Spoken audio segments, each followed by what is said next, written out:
It was the middle of a humid August afternoon, the kind where the air feels thick and heavy, and time itself moves slower. The automatic doors of the emergency room hissed open, and in stepped a girl, barefoot, soaked in sweat, carrying a bundled-up baby in her trembling arms. She looked no older than 12. Her clothes were dusty and torn in places, and her dark curls clung to her forehead, matted with sweat. But what drew everyone's eyes wasn't her appearance. It was the way she held the baby. Tight. Protective. As if letting go would shatter the world. The triage nurse behind the desk stood slowly, her professional demeanor flickering with concern. The girl approached, silent at first, then raised her chin and spoke. 2 words, barely above a whisper. Not mine. The nurse blinked. Her eyes darted to the baby, then back to the girl.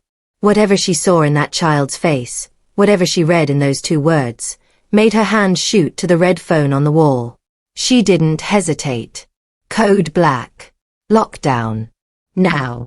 Within seconds, alarms blared low and menacing, and steel doors began to hiss downward in sections of the hospital. Security personnel rushed to position. Doctors halted mid-sentence. Patients were shuffled into safe rooms. But the girl stood still. She didn't move. Not even when the nurse gently tried to take the baby from her arms. Her eyes, a strange shade of stormy green, never left the baby's flushed face. The nurse looked down at the child, pale, limp, and far too quiet. He's burning up, she muttered. We need to get him to isolation. She reached again, but this time the girl stepped back. I know what he has, she said. Her voice was steadier now, but not loud. You won't find it in any database. A cold chill passed through the nurse. She caught the eye of the on-call ER physician, who was now jogging toward them with 2 orderlies behind him. Where did you find the child? The nurse asked. Did someone give him to you? I didn't find him, the girl said. He found me. The physician, a tall man with kind eyes and a sharp mind, held out his hands. You're safe here, he said. But we need to understand. He's not sick the way you think, the girl interrupted. His body is changing. Changing how? The girl looked at the doctor, then at the nurse. Do you believe in impossible things? Neither answered, but their silence spoke volumes. The baby in her arms stirred suddenly, his tiny fingers clutching at the fabric of her shirt. His skin was visibly shimmering now, almost iridescent under the fluorescent lights. The doctor's eyes widened. What the hell? The girl took a deep breath. His name is Eli. He's not human. But he's not dangerous. Not yet.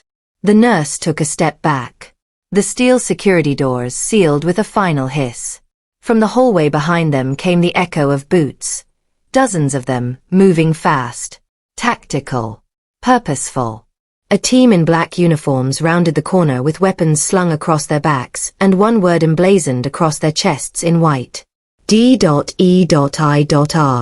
Department of Extrahuman Incident Response. The girl didn't flinch. The lead agent stepped forward, scanning her with practiced calculation. Step away from the infant. No. You have 3 seconds to comply. She shifted her body, shielding the baby. You don't understand what you're dealing with, she said. If you take him, you'll make it worse. The agent raised a hand, signaling to the others. The doctor and nurse were pulled back. The air thickened with tension. Who are you? The agent asked. My name is Arya, the girl said quietly. My real name isn't in your systems.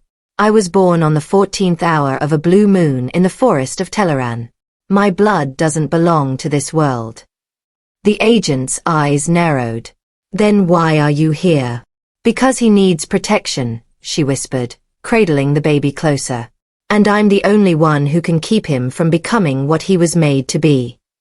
Suddenly, the lights above them flickered. Once, then twice. A low hum began to rise from somewhere unseen. The baby stirred again, but this time his eyes opened, glowing a soft, pulsing gold. In the observation booth behind the glass, Instruments began to spike wildly. The hospital's biometric scanners lit up with error codes. One of the DIR agents shouted, "We've got a frequency breach." "Stop," Arya said, holding the baby tighter. "You're agitating him. If he activates his core reflex." The baby let out a sound. Not a cry. Not a scream. A pulse. It rippled out like invisible thunder. Every screen in the ER flickered to black. Every phone went dead. The heart monitors froze. The steel doors that had sealed moments earlier suddenly unlatched with a clang, as if responding to an ancient command. The air was still. Everyone froze. The agent stared at the child, then at Arya. "What is he?" Arya's lips parted. She whispered, "He's a key." The nurse looked between them, breath shallow. A key to what? But Arya didn't answer.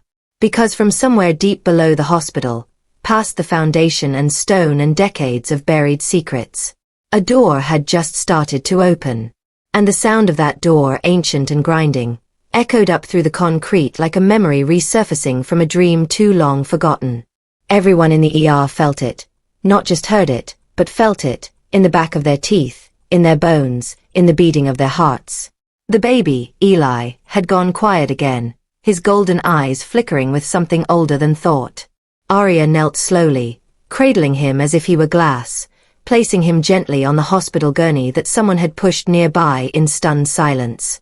The nurse stepped forward instinctively, uncertain, yet drawn to him as if tethered by something invisible. The DEIR agents tightened their formation. The lead agent tapped his earpiece. "Command, this is Echo 1. We've got a breach type Alpha. Civilian with unknown level interaction. Requesting. Static. Loud and sharp." His earpiece sparked, then melted into silence. "We lost comms," one of the agents muttered. "Total blackout." Arya stood slowly, turning to face them, her hands open and steady. "You're too late," she said calmly. "You should never have let the lock fall." "What lock?" the doctor asked. His voice was faint, as if he'd spoken it out of obligation rather than curiosity. His eyes hadn't left Eli. Arya's eyes flicked to him. "The lock below us. You built your hospital above something you thought you buried. But it wasn't dead. It was dreaming."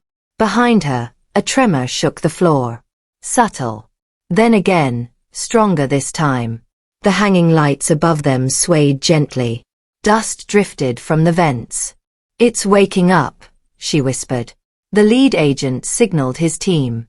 "Secure the child. Apprehend the girl." "You don't want to do that," Arya said. "I'm the only tether he has. If I'm separated from him, he won't understand what's happening. And if he panics again." She let the warning hang in the air. The doctor, torn between medical duty and the surreal nightmare unfolding around him, found his voice. "What is he? What kind of child does this?" Arya turned her gaze to him. For a moment, it looked as though she might explain. But then she said simply, "He's not a child. Not entirely. He was engineered. Spliced. Grown. But his core, his spark, that's real. That's ancient." More tremors. Stronger now. A low rumble vibrated through the walls. "He wasn't supposed to survive," she continued. "They built him for one moment. For the opening. A tool. A vessel. But he chose life. He chose to break the cycle." "What cycle?" the nurse asked, her voice cracking slightly. "The one that brings the old things back." Somewhere deep below them, something gave way. A muted explosion of rock and pressure. The building jolted. Alarms flickered and died. The emergency lights kicked on, casting everything in a yellow haze. Then came the whisper. Not a voice in the ear. A voice in the mind. Everyone heard it, and yet it wasn't spoken. "He is found. The lock is broken. The gate watches. The eye opens." One of the agents stumbled backward, clutching his helmet, eyes wide in terror. They're in my head. Jesus, they're in. His scream was cut short as he collapsed, convulsing. Arya rushed back to Eli and placed a hand gently over his heart. Sure, she whispered. They're trying to pull you in. You don't belong to them. Remember what I taught you. Remember me. The golden light in his eyes shimmered again, softer this time, like sunrise instead of fire. The doctor looked helplessly at the nurse. We need to evacuate the upper floors. Now. Arya shook her head. No. It's safer here. They'll go for the exits. The upper levels won't hold once the core shifts. Core? The nurse repeated. What core? The one beneath us, Arya said. You call it a fault line. A tectonic pressure zone. But that's just surface science. What's really down there is older than this planet's crust. It's a vault. A tomb. She looked directly at the lead agent. And your people helped unseal it. He stiffened. We monitored anomalies. Geomagnetic shifts. We never excavated. But you drilled, Arya snapped. You breached a zone you were warned not to touch. There were markers. Wards. Runes carved into the very rock. You ignored them. You called them primitive. The agent looked rattled for the first time. They weren't primitive, Arya said. They were the last warnings of the Selenites. The ones who bound the eye the first time. Another blast shook the hospital, stronger this time. A crack split the linoleum floor near the reception desk. Steam hissed from the vents. The walls moaned. Then something rose from beneath. Not fully. Not yet. But a presence. A darkness. It pressed against the minds of everyone in the room like a thick oil seeping through invisible cracks. The baby began to cry, not in fear, but in protest. As if rejecting the thing that called to him. Arya closed her eyes. He's resisting it. That's good. That means he's still himself. The nurse leaned in. What happens if he stops resisting? Arya opened her eyes. Then the gate opens fully, and the thing on the other side walks into our world wearing his face. The doctor took a trembling step back. We need to sedate him. No, Arya barked. If you dull him, he can't push back. He'll slip into the in-between, and it'll take him. One of the agents raised his rifle. Then we neutralize the threat. Now. You fire on him, Arya said, and you will bring the whole city down in fire and ash. The golden glow in Eli's eyes intensified again, and now it was clear he wasn't looking at anyone in the room. He was seeing something else. A place. A door. It hovered just above the floor, visible only in the shimmer of light that surrounded him. A thin, vertical line of energy. It pulsed in time with his heartbeat. He's forming a link, Arya whispered. He's bridging. Bridging what? The agent asked. Reality. A single heartbeat later, the pulse came again, but this time it wasn't from Eli. It came from the other side of the door. Something knocked. The sound was delicate, deliberate, polite, even. But it held within it the weight of worlds. The kind of sound that shouldn't exist inside a hospital, shouldn't exist at all. Arya stepped between the agents and Eli, her expression grim. They've found the tether, she said. They're trying to walk through him. What do we do? The nurse asked, her voice now shaking with real fear. We buy time, Arya said. He's strong, but he's still a child. His will is fragile. We keep the door from opening too wide. We distract the eye. How? The doctor asked. We give it something else to look at. Without waiting, Arya reached into her tattered backpack and pulled out a vial, black glass, sealed with copper bands, humming faintly with inner light. What is that? The agent demanded. My heart, Arya said simply. And she meant it. Literally. The vial pulsed once, then twice. She twisted the copper seal. Instantly, the room warped. The walls flexed. The lights bent inward. Reality blurred at the edges, like water smeared over a painting. Everyone staggered. Eli cried out, not in pain, but in recognition. He turned his head toward Arya, his eyes wide. The golden light surged. The door shimmered violently, its edges beginning to tear.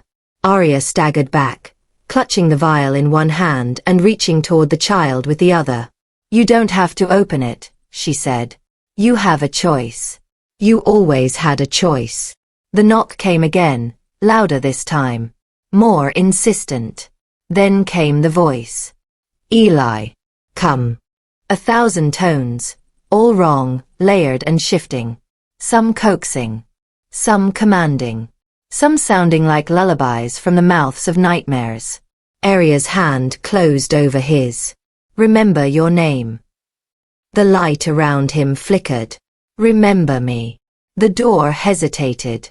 For one terrible second, everyone in the ER was pulled halfway into somewhere else, into a void filled with eyes. Watching. Waiting. Infinite and ancient and starless. And then, Eli blinked, and the door snapped shut. Not fully. Not forever. But for now. Everyone was thrown backward. The agents hit the walls. The nurse and doctor collapsed behind a desk. The emergency lights blinked out and then returned. The air was thick with heat and electricity. The baby began to cry. A normal, tired, human cry. Arya collapsed beside him, clutching her chest where the vial had once been. Her face was pale, her breaths shallow. The doctor scrambled over to her. What did you do?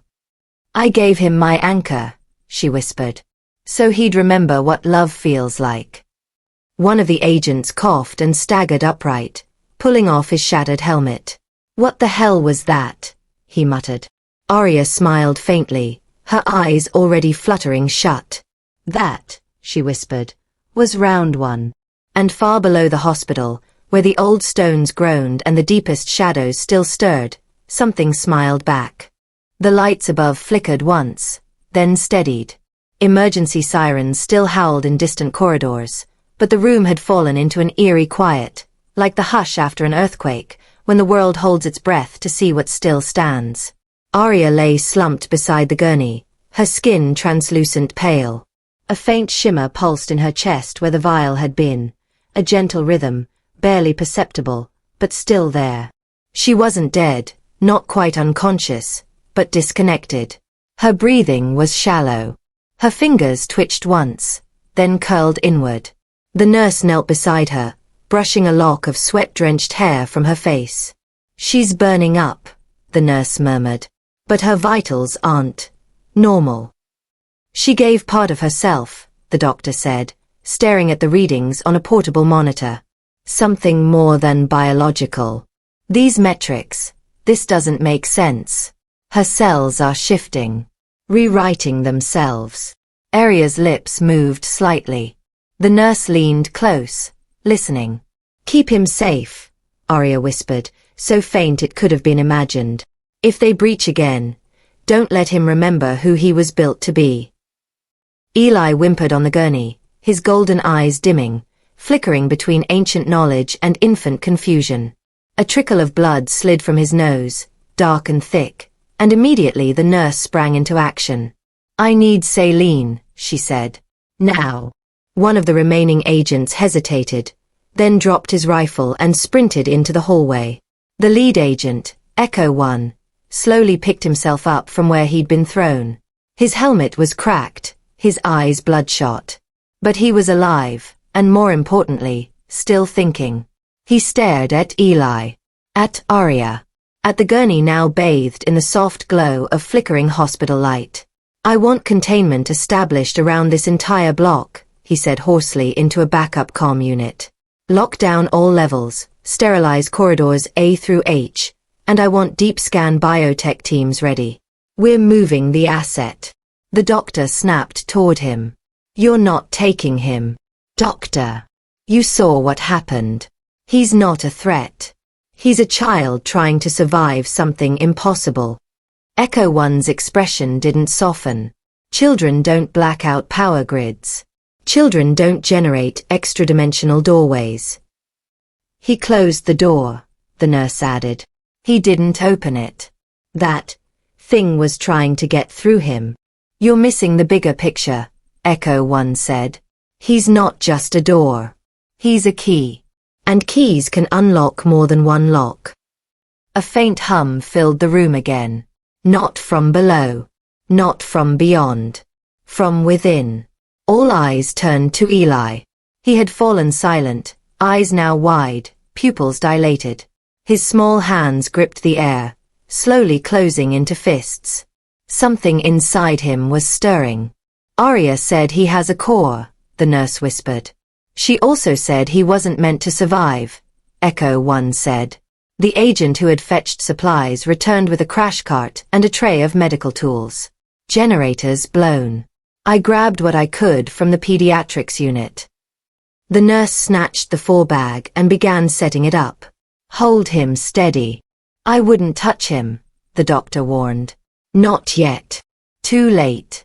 The moment the agent's hand touched Eli's arm, the baby jerked once and let out a sound, a thin, sharp note, like metal singing under pressure. The agent flew backward, his body arcing through the air before slamming into the wall. He didn't move again. Eli's body was glowing now. Gold, yes, but beneath it, deeper, something darker stirred. A second color, not visible but sensed. A color the human mind wasn't meant to comprehend. Something older than light. The nurse dropped the 4. He's slipping. Arya stirred on the floor. Her eyes fluttered open. Not fully conscious, but aware. She reached up, weakly, fingers twitching toward Eli. And then something spoke again. He is waking. The gate yearns. The anchor is broken. Arya's eyes snapped open. No. Not yet. He's too small.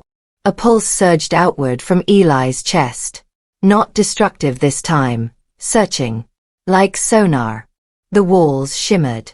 The monitors beeped once and died again. Light became thicker, warping in strange ways around him. Images began to form in the air around the gurney. Fractured impressions, like dreams bleeding through from another world. A forest of silver trees under a violet sky.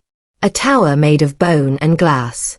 A woman with 6 eyes, whispering to a cradle made of stone. And behind it all, a symbol. A circle broken at one edge, bleeding threads of light. Arya saw it and shuddered. The symbol of the forgotten crown. She tried to sit up, but her muscles failed her. He's not strong enough to hold them back much longer, she gasped. They'll keep reaching. Reaching from where? The doctor demanded. Arya turned her head toward him. Her pupils were glowing now. Just faintly. From the Echo Veil. The outer place. Where time doesn't flow, and names are power. The agent stepped forward. What's the connection to this facility? Why here? Why now? Arya gave a soft, pained laugh. You still think this is coincidence? She motioned faintly toward the cracked floor, where a subtle vibration had begun again. Steady now. Rhythmic. You built this hospital on top of a convergence point. A trauma nexus. Thousands of lives lost and saved here. Birth. Death. Near death. All that psychic residue. It thins the veil. She looked at the nurse. You've felt it, haven't you? That chill at 3:33 in the morning. The shadows that move when no one's walking. The hallway lights that never stay fixed. The nurse went pale. I thought it was stress, she whispered. It was them, Arya said. Watching. Another pulse. Stronger. This time, Eli's mouth opened, and words came out. But they weren't his. They were too old. Too heavy. Spoken in a tongue no infant should know. Shock al intervos. Torak ni shardreen. The room groaned. The gurney levitated 3 inches from the floor, then gently lowered again. Eli blinked. His body slumped. Arya let out a breath, a sound of aching relief. He passed the surge. For now. The doctor moved to examine him. He's unconscious again. Echo 1 leaned close. What did he say? Words from the first tongue, Arya said. A declaration. Of what? Of location. Of presence. You mean he just told them where he is? Arya nodded. The tremor stopped. The silence was immense. And then, all the lights went out. Not flickered. Not failed. Vanished. Total blackout. A sound grew in the silence. Not mechanical. Not electrical. Wet. Slithering. Like flesh sliding across stone. From the far end of the hallway, something moved. Something not meant for sight. A shape of shifting limbs and too many joints. It shimmered, then solidified, then shimmered again, refusing form, yet undeniably here. The agents raised their rifles. Hold fire, Echo 1 said. It hasn't attacked. Yet. The shape slithered closer, undulating in and out of dimensions like an echo refusing to fade. Eli stirred again. Arya crawled toward him. No, no, no, stay down, little star. But the child was already glowing again. The creature halted at the threshold of the ER. It spoke. Not in words, but in memory. Each person heard something different. The doctor heard his father's voice, whispering secrets never spoken aloud. The nurse heard her daughter's lullaby, twisted slightly, the melody inverted. Echo 1 heard the scream of someone he had left behind long ago. Only Arya heard the truth. You broke the lock. The boy is the key. The key belongs to the door. She stood, barely, shaking. He belongs to no one, she said. The creature's form rippled. A long, narrow arm, if it could be called that, extended toward Eli. But before it could reach him, Arya stepped between them, arms outstretched. A light ignited in her palms. Not golden. Not red.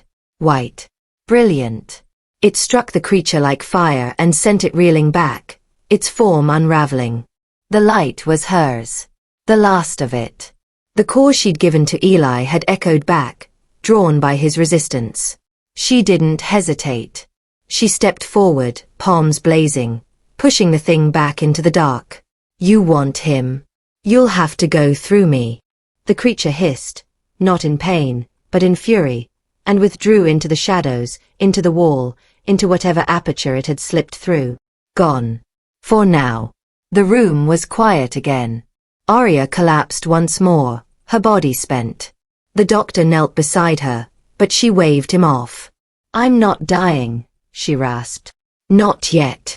Eli stirred, his face calm, almost peaceful. The nurse finally spoke. What happens now?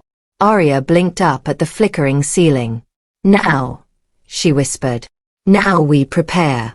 That was only a scout. A shade of what's coming. When they realize he's still resisting, they'll send the Voidsworn. The true shepherds of the gate. Echo 1 crouched beside her. And what do we do about the child? Arya's answer came slow and soft. You raise him. You teach him. You protect him. Because if they ever take him, if he ever forgets who he is, or why he chose to be human, we won't get a third chance. She looked up at the ceiling, her eyes clouding again. And the stars, they're watching. Closer than ever. And far, far away, beyond light, beyond space, beyond name, a second door began to creak open. The second door stirred open not with sound but with absence, an implosion of silence so pure it bled into space itself. Where it opened, the rules of time, of shape, of logic, bent and folded like paper soaked in ink. The stars nearest it dimmed, not because their light failed, but because something hungrier had begun to see. And deep inside the folds of reality, something stepped forward. Meanwhile, back in the ER of St. Catherine's Memorial Hospital, the fragile moment of stillness fractured. Eli was no longer glowing. His golden eyes had dimmed to a warm brown. His body, so small, so innocent in form, now lay resting atop the scorched gurney, his tiny fingers twitching as if in a dream. But the weight in the room, that charged gravity, hadn't left. It hung like static in the lungs. Arya lay propped against the wall, her eyes closed, her breaths shallow. Every now and then her fingers curled and uncurled, clutching at memories too deep for the waking world. Echo, one stood silent, staring at the burned outlines on the floor where the creature, no, the scout, had been. "We need reinforcements," he muttered. "You'll need more than weapons," the doctor said, voice strained. "Whatever that was. It didn't even exist in our plane properly. Bullets won't fix this." "Neither will arguments," the nurse said quietly, gently checking Eli's pulse again. "He's stabilizing. But if he has another spike..." "He won't," Arya said, not opening her eyes. "Not if you keep him calm. Keep him close. He needs people now. Not probes. Not labs. People." Echo, one turned to her, eyes narrowing. "Then explain to me what we're up against. Who you are. And what he is. I need to write a report. I need to inform my command." Arya gave a dry, bitter chuckle. "You don't have command anymore." "Not really. You felt the pulse. They've found you. Found us." That door opened because Eli resisted the first claim. "And now another's trying?" the nurse asked. Arya nodded faintly. "There are many. Each with their own shape, their own desire. The veil is filled with watchers. Once the first signal was sent, from here, they began turning. Slowly. But they turn. And when they look, they see. That's all it takes." Echo One's voice was sharp now. "What do they want with him?" "They don't want him," she said, eyes flickering open. "They want what he can open. He was built as a conduit. A living gate mechanism. Part human, part celestial construct. They used broken pieces of pre-creation language in his bones. My people tried to stop it. We failed. Your people. I'm not from here," she said plainly. "I was sent across through the archway, a bridge we only use when the veil thins too far. I was meant to intercept the signal. Delay the awakening. When I arrived, the baby was already born. Already glowing." She looked over at Eli, and her voice softened. "But something went wrong. He was supposed to be empty, a vessel, a design. But he chose. He decided to be. To live. To feel." The nurse shivered. "He made a soul?" Arya's eyes glistened. "Yes. Against all odds, he made one." Echo. One looked at her for a long moment. "Then why do they still want him?" "Because a soul with a gateway code embedded into its structure is rare beyond imagining. They don't want to destroy him. They want to hollow him out. Wear him like a glove. Use his form to step into our world, complete and unseen. He's the perfect disguise." The doctor sat heavily against the opposite wall, head in his hands. "And we're supposed to stop? What exactly? Gods? Aliens?" "They're not gods," Arya said. "And they're not aliens in the way you mean. They're concepts that have learned how to hunger. Ideas with wills. The oldest of them didn't begin in your universe. They weren't born. They occurred. And they've been trying to cross ever since the first mind imagined them." Echo One said nothing for a long while. "Then, we have protocol for hostile entities. Containment fields. Psi dampeners. If we install..." "No field can hold a child who doesn't know his own mind," Arya interrupted. "What you need isn't protocol. It's connection. If he's kept away from warmth, love, trust, he'll drift. And the drift is how they enter." The nurse placed her hand over Eli's. "He doesn't need to be a weapon," she whispered. "He needs to be a boy." Arya nodded. For a while, no one spoke. Then, a new voice crackled through Echo One's backup radio. Static heavy. Distant. But there. "Echo One, this is Overseer 9. Confirm location and status." We are receiving strange biometric patterns from your sector. What is your status? He hesitated, then clicked the transmitter. Sector is compromised. Unknown entity breached, then withdrew. Subject Alpha remains intact. A pause. Copy. Extraction team en route. Do not allow the subject to leave the perimeter. He clicked off. Arya opened one eye. You can't take him, she said. They'll send an extraction team whether I approve it or not. Then stop it. You think I can? Arya gave a faint smile. I know what I saw in you. That moment when the creature touched your mind, you pushed it out. Most people break. You didn't. Echo 1 swallowed, jaw tightening. Why me? Because you haven't chosen yet, she said. You haven't picked a side. And if I pick yours? Arya's face hardened. Then you protect the child. You help him stay human. You stop the next door. As if summoned, a chill wind swept through the broken ER. Papers fluttered. The lights dimmed, briefly. A signal. A warning. They've found the second anchor, Arya said, sitting up straighter. Her strength was slowly returning. We don't have much time.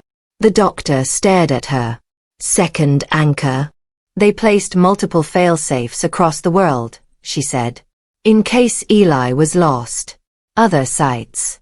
Other keys. But he's the only one who turned. The others, if activated, they won't resist. They'll open. And where's the next one? Echo 1 asked. Arya looked directly at him. Fort Telemar. Arctic Circle. Buried beneath the ice. You're sending a team there tomorrow, aren't you? His eyes widened. We got a reading this morning. High-density resonance spike. They're calling to it. If that door opens, there won't be a hospital left to shield behind. There won't be an Earth. Eli stirred on the gurney again, his fingers curling. For a brief moment, his skin shimmered with pale script, symbols, like forgotten letters, curling down his arms. The light faded, but the imprint lingered. The nurse saw them and traced one gently with her finger. Is that a name? Arya nodded. Each symbol is a binding, a promise. He etched them into himself during his resistance.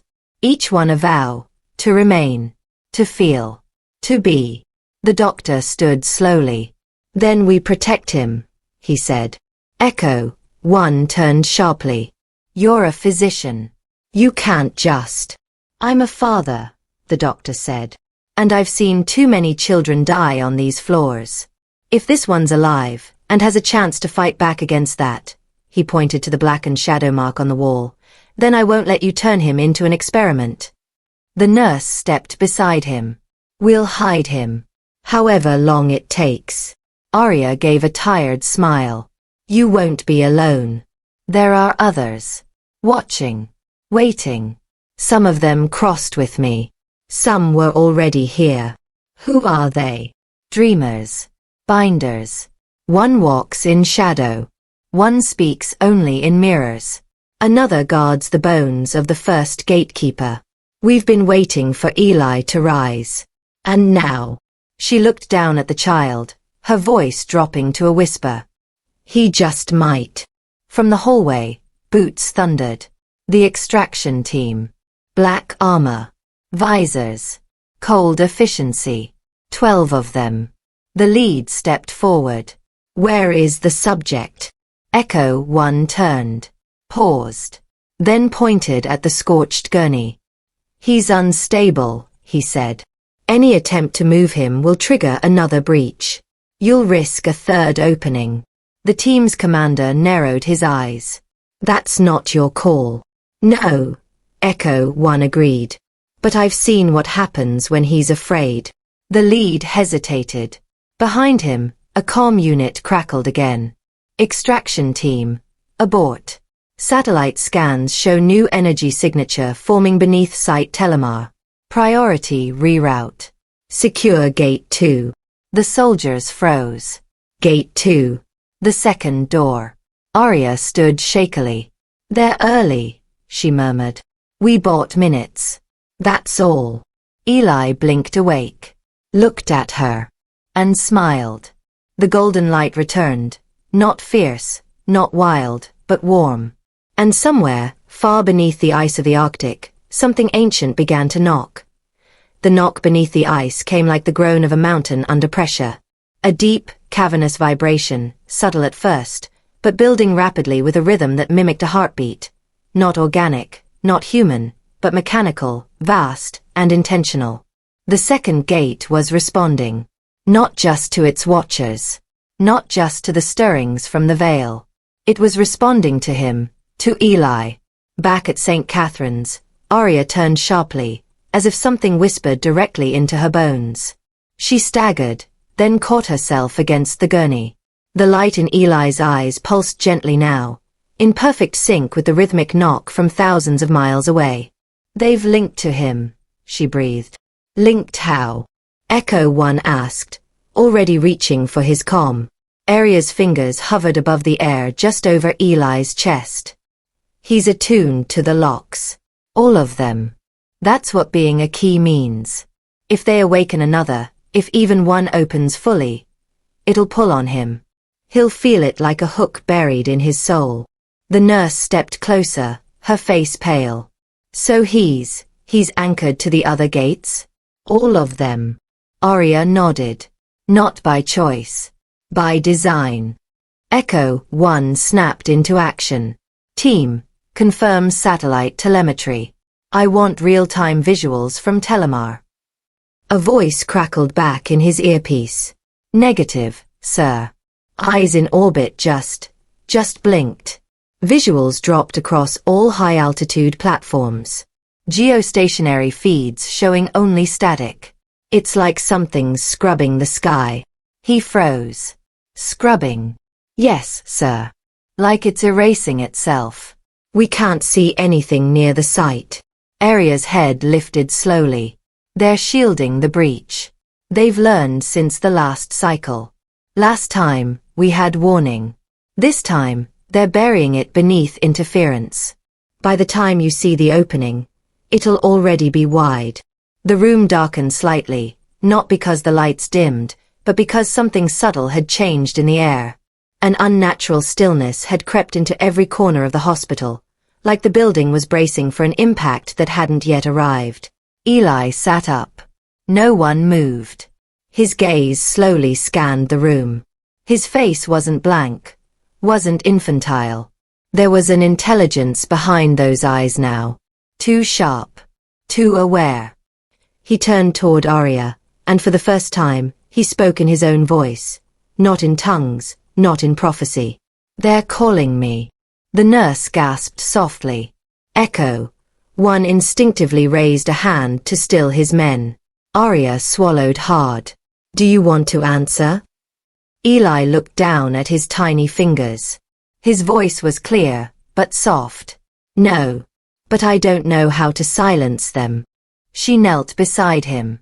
Then I'll teach you. Eli's eyes glowed again, warm gold rimmed with the faintest halo of violet. Will you stay? I swore I would. And I keep my promises. There was a long silence. Then another knock. Not distant now. This one came from above. The ceiling shuddered. Dust rained down. A few of the nurses screamed from down the hall.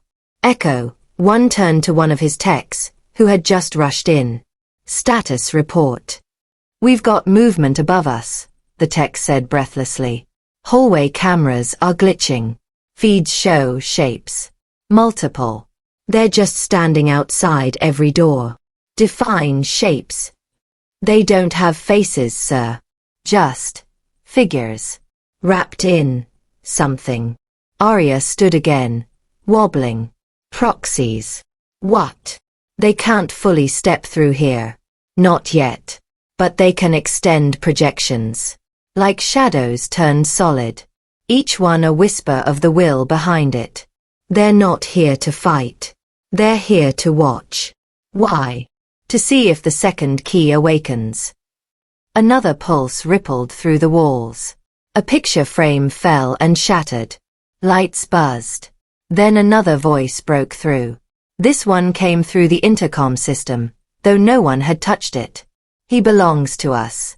It spoke in dozens of voices at once, some calm, others screaming, some childlike, others impossibly old. Echo. One stepped toward the wall and yanked the speaker wires out. The voice didn't stop. He was made from our language, formed in our shape, meant to bear the door. Eli flinched. Arya stepped between him and the intercom speaker. Not anymore. The voices fell silent. A whisper of movement swept the floor. The temperature dropped by 10 degrees in seconds. From down the corridor, a nurse stumbled in, wide-eyed, blood on her scrubs. She gasped. Something just. It walked through the wall. Through it. It looked like a man, but it didn't blink, didn't breathe. And it said Eli's name. The baby boy was breathing faster now. The pulse rate on the monitor had climbed dramatically. Arya turned to Echo 1. You have to take him out of here. Get him away from this site. The hospital is becoming a conduit. Too much residual emotion. Too many memories. He didn't hesitate. Evac protocol. Now. The soldiers moved quickly, flanking Eli and Arya, forming a wedge. What about the rest of the hospital? The nurse asked. There are hundreds of patients. They won't be touched, Arya said. The shadows came for him. But if we fail, then no one's safe, the doctor finished grimly. The group moved fast. Through dim corridors and emergency stairwells, past flickering lights and shattered glass. Strange markings had begun to form on the walls, burned into plaster, curling like ancient script, matching the ones that had flickered briefly on Eli's skin. Outside, a thick fog had gathered. Not natural. It moved against the wind, clinging to the walls, pooling near drains. As if it were watching. 2 of the soldiers rushed ahead to clear a path. One returned 30 seconds later, panting. Vehicles secure. North exit clear. But there's something standing across the parking lot. It's not moving. Just staring. Arya placed her hand gently on Eli's back. Don't look at it, she whispered. I already did, Eli said. It smiled. A distant sound cracked the air, like stone being sheared apart. Then another voice, not from any throat. It came from the fog. We made you. You are ours. Do not betray your function. Eli stopped walking. He turned, looked toward the source of the voice, and spoke. I choose her. The fog recoiled. It hissed, shrieked, pulled away from the hospital grounds as if burned. Every light in the hospital blew out in a burst of sparks. The soldiers lifted their weapons. Arya lifted Eli into her arms and ran. The moment they passed the outer threshold, just past the rusted emergency gate, the world seemed to shudder and then fall still again. Fog gone. Shapes vanished. No movement. Just wind. But the air was different. Charged. The extraction van peeled away from the lot, tires screaming. Inside, Echo 1 activated a scrambled channel. Base command, this is Echo 1. We are leaving St. Catherine's. The asset is mobile. Repeat, asset is mobile and responsive. Copy, came a distorted reply. We see you. In the back of the vehicle, Eli sat between Arya and the nurse. He was breathing slower now. His color had returned. But his hands didn't stop shaking. They'll come again, he said. Arya nodded. I know. Will I ever be normal? She looked into his eyes. You'll be better. You'll be whole. He blinked. What if I fail? Arya smiled sadly. Then I'll fall with you. Ahead of them, on the road out of the city, the second gate continued to hum beneath the ice. And somewhere far, far above the earth, behind dimensions not yet touched by time, a third door cracked open. And something began to laugh. The road stretched endlessly ahead, veined in pale gold by the early morning sun, but no one in the van noticed the dawn. Inside, there was only silence. Not emptiness, wait. The kind of silence that comes after the world has bent and snapped and kept going anyway. Eli sat between Arya and the nurse, small hands folded in his lap, head turned to the window, eyes distant. He was only a child in form. And yet within him, countless things stirred. Memory fragments, ancestral whispers, the silent architecture of creation itself. Somewhere deep in the marrow of his bones, the shape of the universe was shifting, rearranging. And he felt it all. I still hear them, he whispered. Arya turned to him, tired but alert. They're always going to whisper, Eli. That's what the old ones do. They don't scream. They seduce. Eli didn't answer right away. His breath fogged the glass as the van turned past the city limits, into wooded country, where signal towers grew thin and the stars felt closer. They said I was born to open things. You were, Arya said. Then why am I trying to close them? Arya met his eyes, and for the first time since the breach at the hospital, her voice softened into something vulnerable. Because someone has to choose a different story. Someone has to end the pattern. The nurse, sitting quietly with a thermal blanket still wrapped around her shoulders, spoke gently. We don't get to choose how we're born, Eli. But we choose what we become. You've already started. The child's fingers twitched in his lap, and again those faint golden glyphs shimmered beneath his skin. But they were slower now. Less volatile. As if stabilizing. As if deciding. In the front of the van, Echo, one listened. His knuckles were white on the steering wheel, but his eyes were locked on the road. He wasn't driving away anymore. He was driving toward something. The signal had been clear. Gate 2 was active. And Gate 3 had just cracked. No one had spoken it aloud yet, but they all felt the weight of it. The sequence had begun. There might be more keys. More fragments of ancient design, scattered across the earth like seeds. But only one had resisted. Only one had rejected the call. And that one was sitting in the back seat, watching the sunrise through a curtain of fog no one else could see. Suddenly, Eli looked up. There's someone waiting for us. Echo One's eyes flicked to the rear view. Who? Eli closed his eyes. I don't know. But I know their name. He whispered something, not in English, not in any human tongue, but the van shuddered, just slightly. Arya's spine stiffened. You named it, she whispered. I remembered it, Eli corrected. Arya looked to the nurse and then to Echo One. It's happening faster than I expected. His recall is accelerating. Is that bad? The nurse asked. Arya hesitated. It's not bad. But it's irreversible. The more he remembers, the more he becomes who he was built to be. That doesn't mean he'll stop being a child, but... She means, Eli said quietly, that there's less time for me to pretend to be small. The words hit like a stone dropped into still water. The van finally reached a clearing. A lake stretched out below them, its waters dark and still. A cabin stood nestled in the trees, humble, quiet, the kind of place no satellites watched.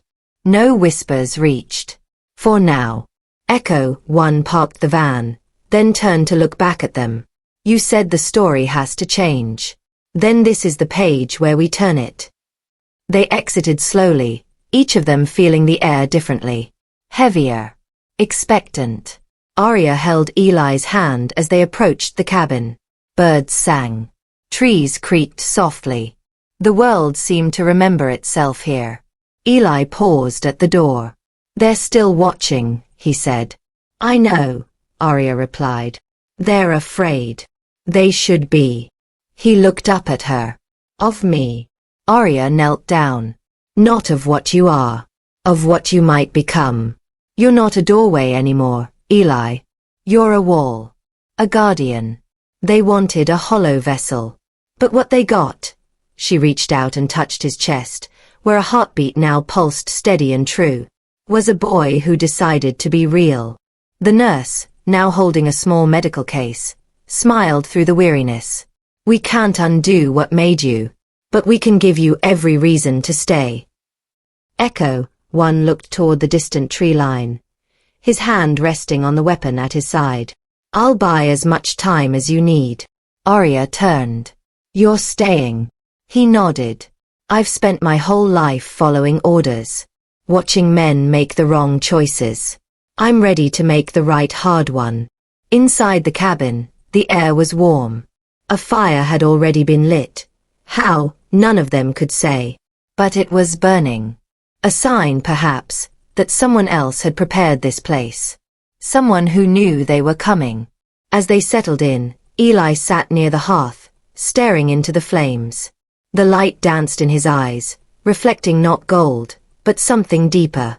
Something new. Arya sat beside him, wrapping a thick blanket around his shoulders. He leaned into her. I'm scared, he said. You should be, she replied. Courage doesn't mean not being afraid. It means choosing what matters despite the fear. He nodded slowly. Silence. Then, what happens when they send the third? Arya stared into the fire. Then we stand. Together. No more running. The wind outside picked up slightly.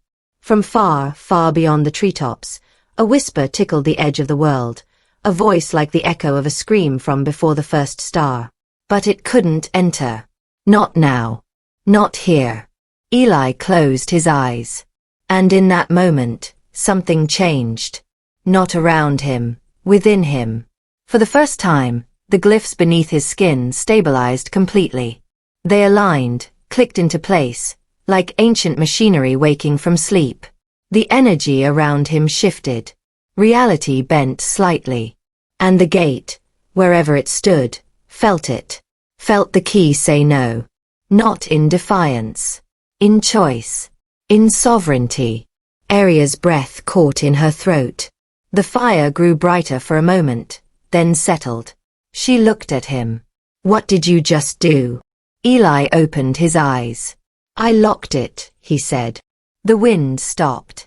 Far away, deep below the Arctic, the second gate paused. Above the earth, the third crack slowed. Hesitated. And in the heart of a boy who was never meant to feel, to love, or to choose, the first of many walls was built. He was no longer just a key. He was becoming the lock. And for the first time in countless cycles of opening, of awakening, of endless hunger across the void, the doors trembled. Not with power, but with doubt. Because the thing they made to unmake the world had turned. And this time, humanity wasn't helpless. It had a guardian. Small. Frightened. But chosen. And the stars, for just a moment, shined a little brighter.